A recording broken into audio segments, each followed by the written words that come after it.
La globalización es un proceso dinámico de varias sociedades en el mundo. Incluye factores como la transición democrática y el orden jurídico. Este último tiene la necesidad de dar forma y simplificar procedimientos para mejorar la seguridad jurídica y hacer universal el reconocimiento de los derechos fundamentales de la ciudadanía. En este proceso se encuentra nuestro país. Existe una realidad política y social en México. Las impugnaciones de la ciudadanía requieren respuestas de la autoridad.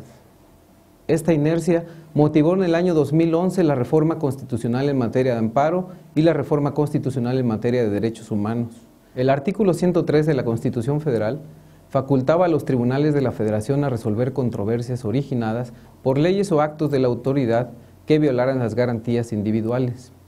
En la reforma, esa posibilidad es más amplia porque establece que esos tribunales resuelvan las controversias dichas cuando existan normas generales, actos u omisiones de la autoridad que violen los derechos humanos reconocidos y las garantías otorgadas para su protección por esa Constitución, así como los tratados internacionales de los que el Estado mexicano es parte.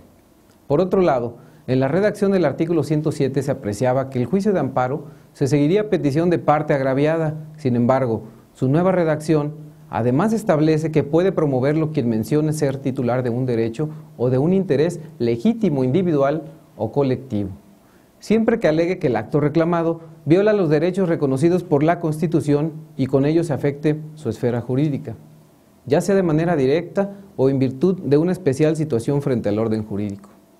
Este artículo 107 citaba también que los actos reclamados para ser objeto de suspensión debían atender a la naturaleza de la violación, a la dificultad de la reparación del daño y al interés público para establecer en su actual contenido que la autoridad de amparo debe realizar un análisis ponderado de la apariencia del buen derecho y del interés social que se traduce en darle al juzgador la posibilidad de que cuando la existencia de un derecho sea verosímil, se declare favorablemente para quien promueve una medida preventiva, beneficiando a la sociedad. Bajo ese nuevo marco jurídico, en este año 2012, Dinora Cantú Pedraza, una ciudadana del municipio de Guadalupe, Nuevo León, promovió un juicio de amparo ante un juez federal, el tercero en materia administrativa, contra la licencia que el cabildo de ese municipio autorizó a la alcaldesa Ivonne Álvarez García para contender por una senaduría. Solicitó la suspensión provisional, cuyo efecto era interrumpir de manera temporal cualquier circunstancia que tuviera como consecuencia permitir el incumplimiento de las funciones y obligaciones correlativas a la separación del cargo popular, en franca referencia a su mandato conferido de presidenta municipal. El juez federal le negó esa suspensión, bajo el argumento de que los actos se habían consumado, razón por la cual la quejosa promovió un recurso de queja, que correspondió conocer a los magistrados que integran el tercer tribunal colegiado en materia administrativa del Cuarto Circuito, con sede en Monterrey, Nuevo León. En ese orden de ideas, la mayoría de los aludidos magistrados le concedieron la suspensión provisional para que no se siguiera ejecutando la licencia por tiempo indefinido de la presidenta municipal y no se consumaran los actos irreparablemente, cuestión que obligó al cabildo de que se habla a revocar la licencia y obligar a Ivonne Álvarez García a reintegrarse al Ayuntamiento de Guadalupe para continuar su mandato como alcalde. Los magistrados que votaron a favor consideraron que los actos reclamados no estaban consumados irreparablemente, sino que sus efectos eran de tracto sucesivo, es decir, los actos continuaban repitiéndose una y otra vez en el tiempo, pues no se extinguen, porque la funcionaria municipal seguía apartada día tras día de su cargo público. En tiempos pasados, un ciudadano común tenía que demostrar que era titular de un derecho frente a otra persona para desarrollar su propia actividad.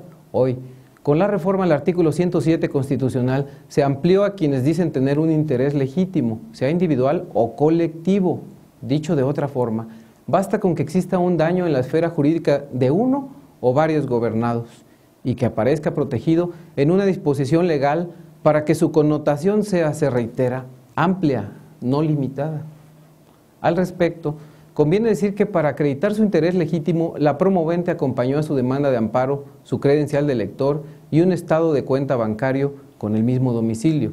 El argumento principal de la mayoría de los magistrados fue que tenía razón la demandante, porque el derecho de representación pública de los ciudadanos, que es el derecho de la colectividad, y las obligaciones por parte de la funcionaria pública que eligieron los individuos era el motivo de lo que se resolverá al final en el amparo, circunstancia por la que, mientras tanto, procedía a concederle la suspensión.